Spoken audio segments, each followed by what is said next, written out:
Hello, my name is Drew Moore. This is my fiscal plan presentation for the assignment 6.1 as part of EDU 528. The model that I thought would be best for Blue Springs South High School is the combination budget model. Taxes, ticket sales, and individual fundraising are all major components of how we bring in money for activities programs. At the high school level, I would say that it is difficult to depend on the success of our programs in order to operate because there are just too many different factors that go into the level of success. The most glaring factor being having to play with who is at our school because we do not get to recruit. I feel like the combination model allows us flexibility to support every program, thus keeping programs from not being able to fund themselves, which could later down the road mean we have to get rid of that program. And the combination budget also aligns with our purpose and the philosophy of our school, empowering everybody involved. Now I will go over the strengths and weaknesses of the budget model. As I've already stated, I think that the combination budget model really allows a lot of flexibility for what we want to do, and it offers a variety of ways that we can bring in revenue. I believe that having the fundraising aspect of it, which is generally ran by the Booster Club, engages the stakeholders of the program. They now have a physical role in part of our program, as part of our program, and it's a very important role. These fundraisers are very important when it comes to uniforms and equipment, which allows us to get top flight equipment, which gives us more pride and creates more interest for our student athletes.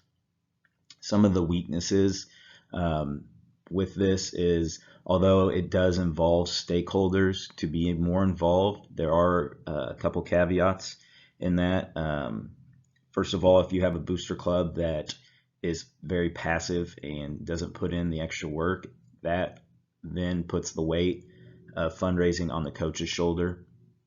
And also, with the booster club president likely being a player's mom or dad, does that affect the relationship if their kid does not get to play? Do we trust this person?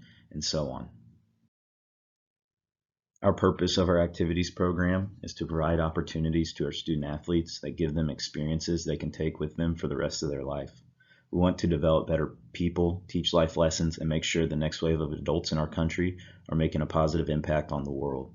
For as long as I can remember, our school has used 4 ideas that developed through the NAIA Champions of Character program. These ideals are the backbone of what we believe and what we teach.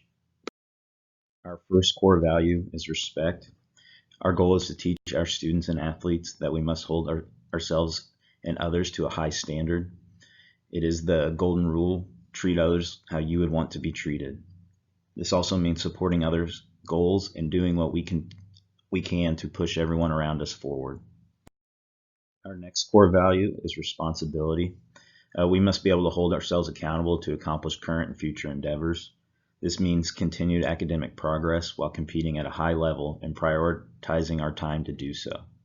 We are responsible for our own actions, and we do not want to develop a culture of excuses. The third core value is integrity. This is pretty straightforward. Do what you say you would do, when you said you would do it, and do it at a high level at the best of your ability. I believe this is imperative when it comes to revealing your real character. Last, we have leadership.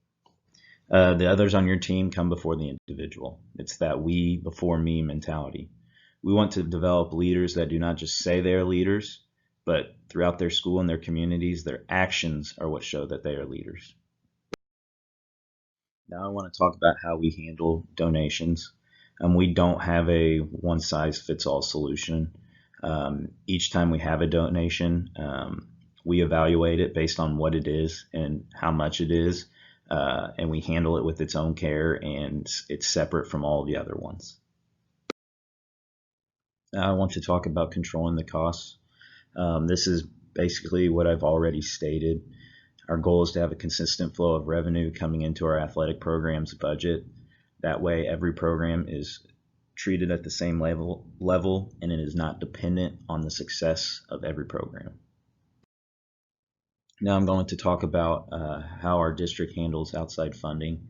Our district does a really good job of evaluating what we need every year as far as our buildings, whether it be a large commitment or just some cosmetic things.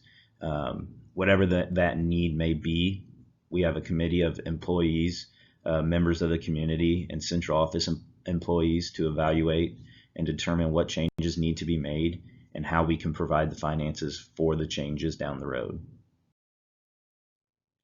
The last thing we have is our program expansion and program participant fundraising guidelines. I believe that program expansion starts with a qualified athletic director that strives for continual and positive change in our programs. Part of this is hiring competent coaches that have a common goal with all programs involved. Pay to play is also an important avenue to expansion of programs. This is a great way to make sure there are constant funds coming into the programs. With that being said, we would never keep a low-income student from participating if they are not able to afford the pay to play fee. Excuse me. Another great way to boost the revenue of the program is selling gear, yard signs, and bumper stickers. We've all seen those in various places.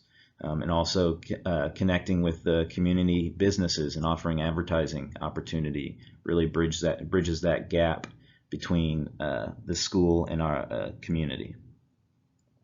There are many opportunities to increase the revenue. This is why it is important to have eager and willing leadership that starts with the athletic director and it trickles down to the individual programs. In conclusion, I think the combination budget best fits our goals and ideals of the Blue Springs School District, and specifically our school. Everything we do must align with the core beliefs and the culture of our schools and our district. Also, this model, as stated before, allows a consistency of funds that is so important to have a strong foundation. Thanks for listening.